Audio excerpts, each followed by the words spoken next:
Comentaré. Yo he colocado mi nombre aquí, pero yo no soy el que ha hecho estas diapositivas. Ocurre que entre los 14 profesores se nos ha entregado un tema para desarrollar cada uno de nosotros. ¿Cuál es el propósito? El propósito es que todos los alumnos de ingeniería que llevan Física 1, todos reciban el mismo material.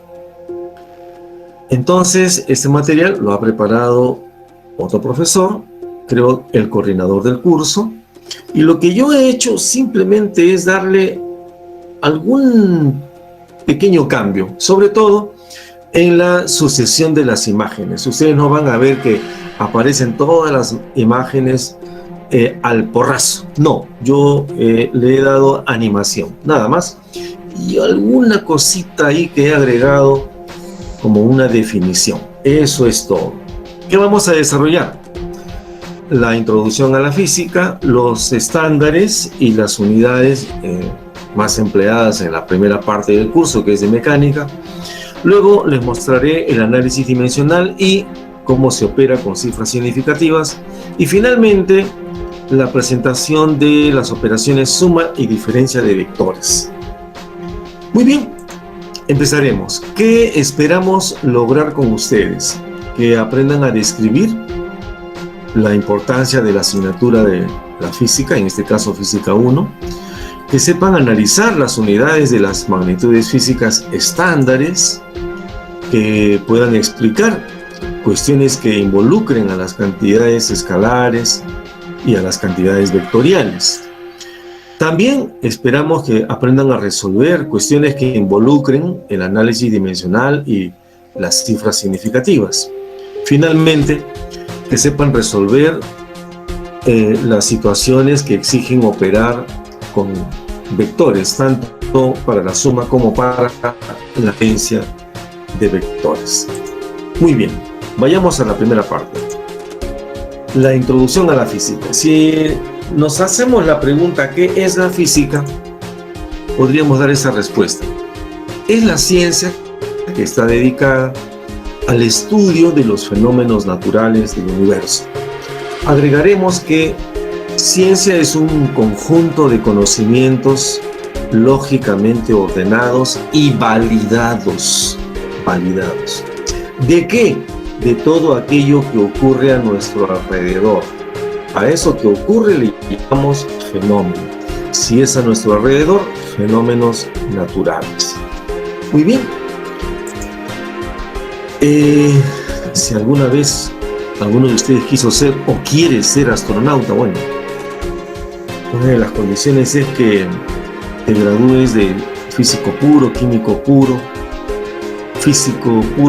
puro, especialidades de las ciencias naturales, ¿no? También se necesita que seas ingeniero.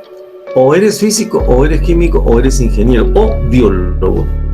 Hasta ahí es donde sé cuáles son los requisitos para ser astronauta en Estados Unidos. Interesante campo, ¿no? Este es un hecho que para muchos debe ser conocido. Aquí este niño está inflando con este dispositivo la llanta de una de sus dos llantas que tiene su bicicleta, ¿no? O rueda. Bueno, te habrás preguntado cómo funciona esto, ¿no? Sube, baja, ¿qué cosa hay adentro? Un émbolo. ¿Qué más hay abajo? Aire. ¿Qué es lo que hay por este tubo? Una manguera. Ah, bueno, es un tubo vacío, pero que cuando él baja se impulsa aire hacia las ruedas, ¿no? Todo eso tiene que ver con este mecanismo y con estas acciones, lo estudia la física. ¿Te habrá llamado la atención alguna vez ver hacia el firmamento, sobre todo el firmamento en las noches y principalmente en lugares despejados, ¿no? Como los Andes peruanos? Desde ahí se ve en las noches el cielo estrellado, y con instrumental apropiado podríamos llegar a ver incluso algunos cuerpos celestes, como el que estoy mostrando, ¿no? El estudio de cuerpos celestes también está dentro de los quehaceres de la física. ¿Te habrás preguntado alguna vez cómo es posible que se produzcan estas cosas, ¿no? Que la luz se entre así con diferentes colores. Se llama arcoíris. Pero estudiar el por qué ocurre es parte también de la inquietud de la física, ¿no? Y finalmente, lo que nos atañe en este curso, el estudio del movimiento. Si le cambiamos estos dos instrumentos que tiene bajo los pies esta persona, y si le cambiamos de material, quiero decir, que en lugar de metal sea madera, ¿correrá hacia abajo del mismo modo? Ten la seguridad que no. ¿Cómo lo sabemos? Bueno, porque hay estudios que se han hecho sobre esto. ¿Quién lo ha estudiado? Los físicos. Así es. De todo esto, bueno, se preocupa la física. Aquí tenemos un cubo de oro y los materiales como los sólidos, en realidad los líquidos y los gases también, pero aquí el ejemplo es de un sólido. Está formado por átomos, ¿no? Átomos de oro. Los átomos de núcleos. Los núcleos tienen a su vez otra composición, tienen protones, tienen neutrones. Tanto los protones como los neutrones a su vez están formados por partículas elementales mucho más pequeñas, entre ellas los quarks.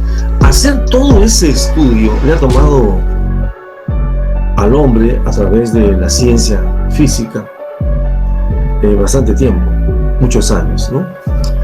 Pero llegar a organizar este conocimiento, que si bien ha tomado mucho tiempo, le ha generado al hombre mucho conocimiento y además grandes cantidades de aplicaciones, ¿no? Muchísimas aplicaciones.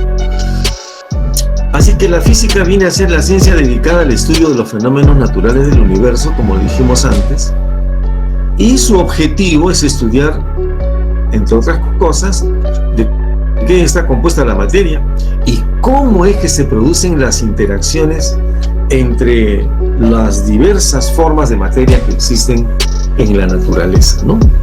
Estudiamos a la materia y a sus interacciones. Bien. ¿Cuáles son las principales áreas de la física? Digamos, una física básica. Tenemos a la mecánica, que estudia principalmente el movimiento de los cuerpos. Y esto de acá será el motivo, el objeto de estudio principal de nuestro curso, Física 1. De esto nos vamos a dedicar principalmente en este curso. La termodinámica, una disciplina científica que no tiene más de 200 años. Su objeto de estudio es el calor y sus transformaciones. El electromagnetismo, el estudio de campos eléctricos, campos magnéticos, las oscilaciones de campos eléctricos y magnéticos que producen precisamente las ondas electromagnéticas y una partecita visible de las ondas electromagnéticas que se llama luz. El solo hecho de estudiar la luz ya exige otra disciplina que se conoce con el nombre de óptica. Y así muchas otras áreas, pero no podemos dejar de citar a la relatividad, cuyo campo de estudio principalmente es la gravedad de la naturaleza. Muy bien, aquí una imagen de los 3 últimos premiados por el premio Nobel, valga la redundancia, ¿no? El más destacado posiblemente sea Roger Penrose. Ahí está Reinhard Genzel y una dama, una mujer ahora, después de muchos años, Andrea Ghez. Si hay señoritas aquí en el curso, pues las animo a continuar sus estudios en el campo de la ingeniería, si te apasiona tanto, como también en el campo de la física. No me extrañaría que más de uno de ustedes, a mitad de carrera o antes, decide estudiar física. Si es así, me sentiré muy conmovido por haber de alguna manera influenciado en tu interés por la física. Te prometo hacer un curso bastante interesante. Muy bien, ¿qué relación tiene la física con otras ciencias? Bueno, principalmente con la matemática. El lenguaje de la física es la matemática. El que sabe matemática puede resolver problemas de física. El que tiene un espíritu cuestionador de por qué las cosas, por qué tienen que salir así, por qué es que se presentó esto o aquello, y si yo hago esto, ¿por qué tiene que salir esto otro? Etcétera. Esa persona es potencialmente para mí un científico. Y si le gusta armar, desarmar cosas, le interesa saber por qué funcionan las cosas que están a su alrededor, tal vez tenga un perfil para ser ingeniero. ¿Quieres aprender por qué ocurren las cosas en la naturaleza? Nada más tienes que prestarle una atención debida. Pero no una atención superficial, sino una atención un poquito más allá de lo superficial. Cuando quieras resolver problemas, vas a necesitar de matemática. Pero para explorar a la naturaleza, un primer paso es simplemente la observación. Un primer paso. Y querer saber cómo es que ocurre, o sea, una descripción cualitativa. Ya ahí has avanzado bastante. Pero si quieres resolver problemas de física, necesitas tener una buena base en matemática, ¿no? La aplicación de las leyes y principios de la física y de la química a problemas prácticos, concretos de tu alrededor, da lugar pues a una variedad de ramas de la tecnología, conocida como ingeniería. En la ciencia, representada aquí por el genio más grande del siglo XX, Albert Einstein, por medio de la investigación científica podemos construir ciencia, ¿no? La aplicación de las teorías, cuando se validan, se constituyen en conocimiento científico validado. Conocimiento científico, ciencia. Si tú utilizas ciencia para crear algo, producir algo, estás haciendo tecnología. Así que el estudio teórico te lleva a la ciencia y la ciencia aplicada te lleva a la tecnología.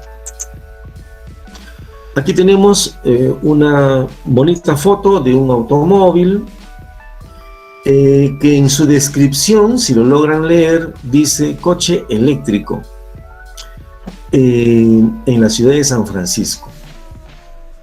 El coche eléctrico quiere decir que este es un vehículo que no utiliza combustible, no utiliza un combustible de origen fósil, petróleo posiblemente, ¿no? Vivimos en un país que generosamente nos ofrece muchísimos recursos naturales. Uno de ellos, recientemente descubierto, lo de recientemente se puede remontar a hace unos 3 años aproximadamente. Tenemos en el sur del Perú, colindante con Bolivia, colindante con Brasil, allí en ese lugar donde confluyen los países, digo, sus fronteras, imagínate, hay como una especie de triángulo. Los 3 países en esa región que compartimos las fronteras, hay un gran yacimiento de litio. El litio puede ser usado, transformado con tecnología, y esta requiere de ciencia. Puede ser transformado, convertido en baterías. ¿Qué necesitan los vehículos eléctricos? Necesitan baterías. ¿Por qué? Porque ellos tienen un motor que es un motor eléctrico. El motor eléctrico utiliza electricidad y esta electricidad requiere de una batería para impulsar a esa electricidad. Las baterías se pueden hacer con litio, entre otras cosas. No es muy abundante el litio. El litio especialmente para hacer esto. El Perú lo tiene. ¿Y qué se necesita? Repito, ciencia y tecnología. En tu campo, ingenieros. Ingenieros industriales, geólogos, ingenieros metalurgistas, ingenieros eléctricos, ingenieros electrónicos, ingenieros mecatrónicos. Se necesita una gran variedad, industriales, por supuesto. Se necesita una gran variedad de ingenieros de distintas disciplinas para hacer esto que usted está viendo en esta pequeña foto. Tienen ahí un pequeño mensaje para que se animen a terminar su carrera. Muy bien, pasaremos ahora a explicarles los estándares de medida y las unidades que les corresponden, ¿no? La física sustenta su estudio por vía experimental y esto exige realizar mediciones. Para realizar mediciones necesitamos de con qué vamos a medir. ¿Cuál es nuestra unidad de medida? La unidad de medida para la longitud, que es una cantidad física, es el metro. Y el metro, históricamente, fue definido de esta manera, ¿no? Sobre la Tierra hay líneas que van de polo a polo, que son justamente líneas que pasan por la mitad de la Tierra, que la dividirían hemisferios. Bien, estas líneas divididas en 4, imagínate la circunferencia dividida en 4, forma un cuadrante. La 10.000.000ª parte de un cuadrante sirvió para definir un metro. ¿Qué es un metro? La 10.000.000ª parte de un cuadrante medido entre el polo norte y un punto del ecuador que pasa precisamente ese cuadrante por París, que se eligió como lugar de referencia sobre la Tierra. Bien, hoy se ha redefinido el metro. Se ha redefinido el metro. Haré preguntas sobre esto la próxima clase. Aquel que quiera puede ganarse algunos puntitos leyendo simplemente el libro donde dice metro. Bien, la masa estándar es 1 kilogramo y esta se definió de un modo que se podía, digamos que plasmar físicamente en un objeto físico, un platino iridiado, un cilindro de platino iridiado. El de la foto corresponde al que aparece en el National Institute of Standards and Technology del Departamento de Estado de Comercio, ¿no? En los Estados Unidos. El kilogramo también ha sido redefinido.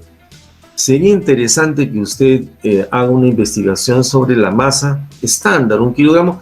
Le preguntaré la próxima clase. Para eso le doy tiempo para que lea, ¿no? El que tenemos todavía en la imagen es el equivalente de 1 kilogramo de agua, 1 litro de agua, a la temperatura de 0 grados Celsius y al nivel del mar, ¿no? A una presión del nivel del mar. 1 litro, un volumen de esa sustancia, tiene una masa. La masa que hay en 1 litro de agua la comparamos mediante una balanza con una cantidad equivalente pero de platino. Bien, entonces al platino lo fundimos y construimos un cilindro. Y ese cilindro tiene una masa de 1 kilogramo. Así es. Bien, aquí tenemos la unidad de tiempo, el tiempo estándar, 1 segundo, un S minúscula, un kg minúscula, un M minúscula, detalles, ¿no? Y la fotografía corresponde al reloj atómico. El segundo se definió primero sobre la base de el día y la noche, la sucesión del día y la noche. A partir de esa idea de cuánto tiempo debemos esperar para que se produzca el día y la noche y volvemos al día siguiente, se hicieron divisiones de ese tiempo en 24 y cada parte se llamó 1 hora. Luego esta parte llamada hora se le hizo una división de 60 partes, 60 minutos, cada parte se llama minuto, y a 1 minuto se le hizo a su vez una división de 60 partes y cada parte se llama 1 segundo. Así, más o menos a lo largo de la historia, se ha ido armando este grupo de unidades de tiempo. Sin embargo, en la actualidad, el segundo de tiempo se le ha redefinido utilizando las vibraciones de la radiación del átomo de cesio, ¿no? Y no cualquier cesio, del cesio 133. Lo que demora en vibrar 9.192.631.770 veces la radiación del átomo del cesio, todo lo que demora en llevarse a cabo ese número gigantesco de vibraciones, lo que eso dura, se llama segundo ahora. Ahí está la definición de un segundo actual. Espero que lo hayan comprendido. Chequearé si acaso me están haciendo el seguimiento. ¿Se está viendo, por favor, por el chat?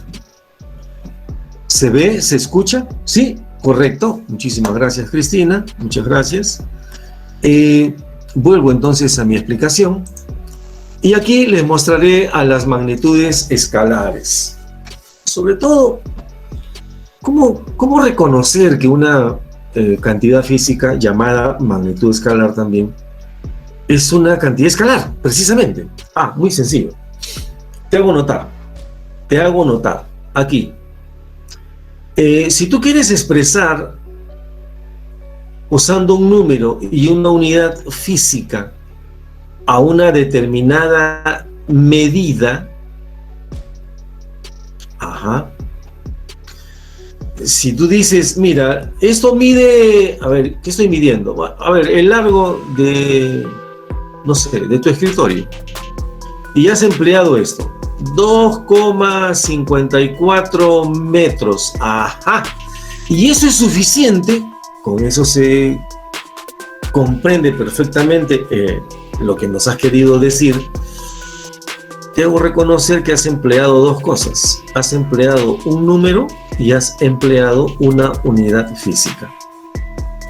Todas aquellas cantidades físicas que para expresar su medida requieren de estas dos cosas, todas ellas se llamarán magnitudes escalares. ¿Comprendido?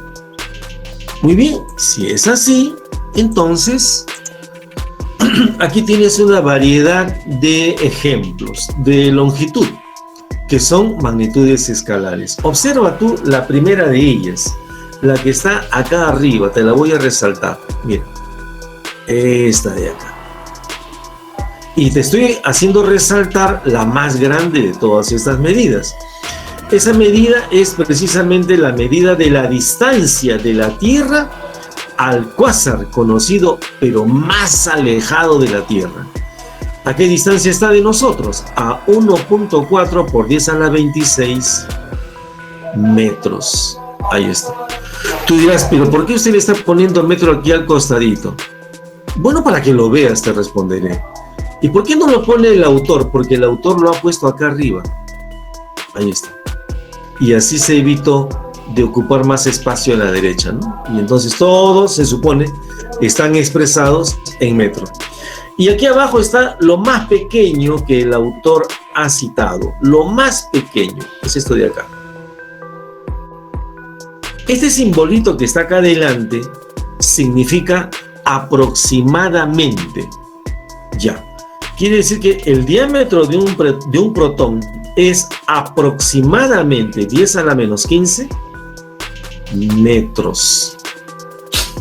Esto es lo más chiquito que el autor ha elegido para compartir con nosotros. Muy bien, te mostraré otra medición también de otra cantidad escalar, la masa. En la parte superior está la masa más grande. ¿A quién le corresponde esa masa?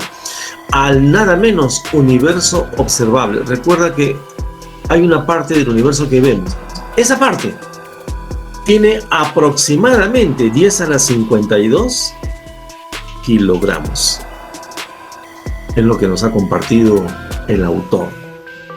Y nos ha compartido también la masa de lo que en esta lista viene a ser el objeto de menor masa en esta lista. Y esa quién es la masa del electrón, 9.11 por 10 a la menos 31 kilogramos. Y estamos empleando metros, kilogramos y seguramente que segundos a continuación, porque son las unidades patrones, las unidades de base. Tiempo. ¿Qué edad tiene el universo? ¿Alguien sabe? Aquí está. ¿Desde cuándo se ha contabilizado este tiempo?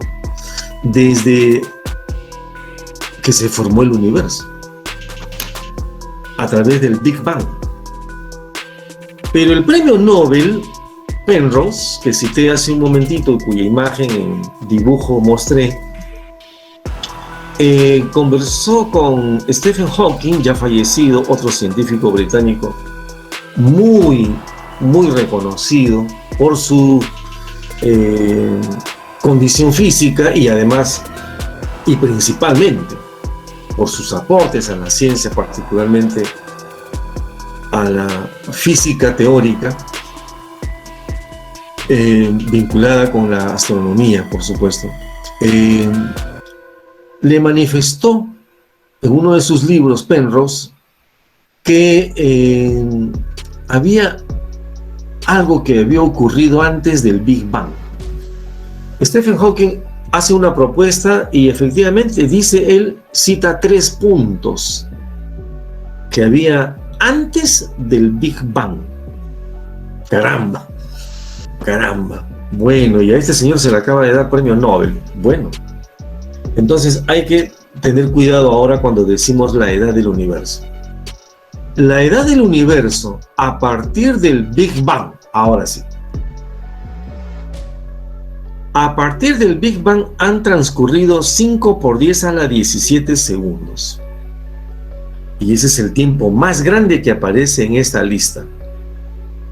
¿Y cuál es el tiempo más pequeño, más corto que el autor está compartiendo con nosotros?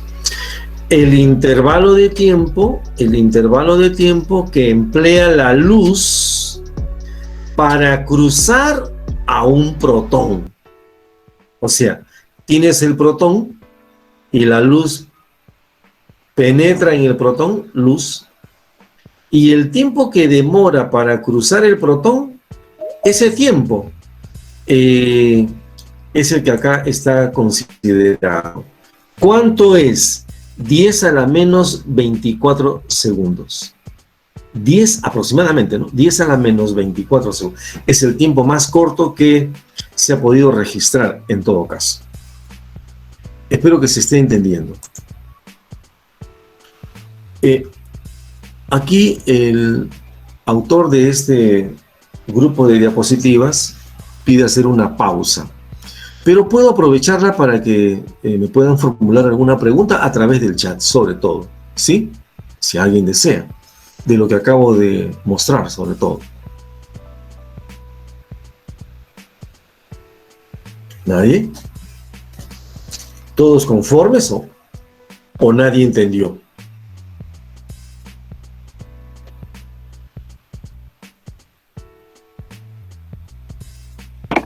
Profesor, le puse una pregunta en el chat hace un rato. No, ¿cómo no? ¿Por qué específicamente con ese elemento? Seguramente que me lo pusiste cuando yo estaba exponiendo y yo cuando estoy exponiendo no tengo acceso al chat. Por eso es que debo regresar, interrumpir la presentación para volver al chat. Pero si me puedes precisar, con todo gusto.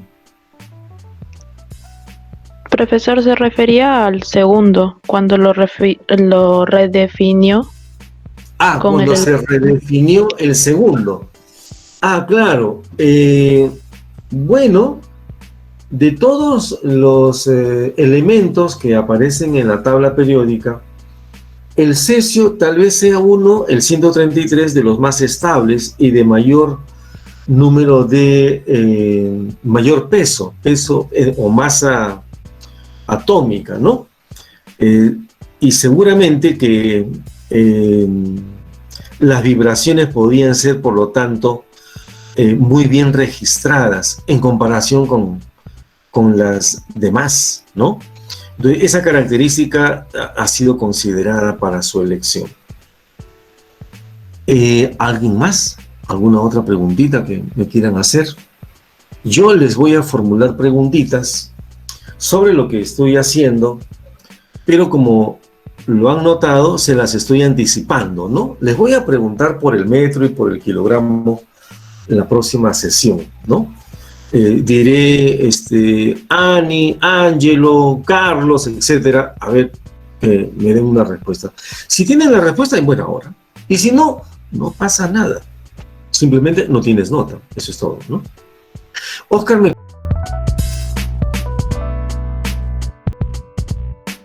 ¡Qué habilidad, señor!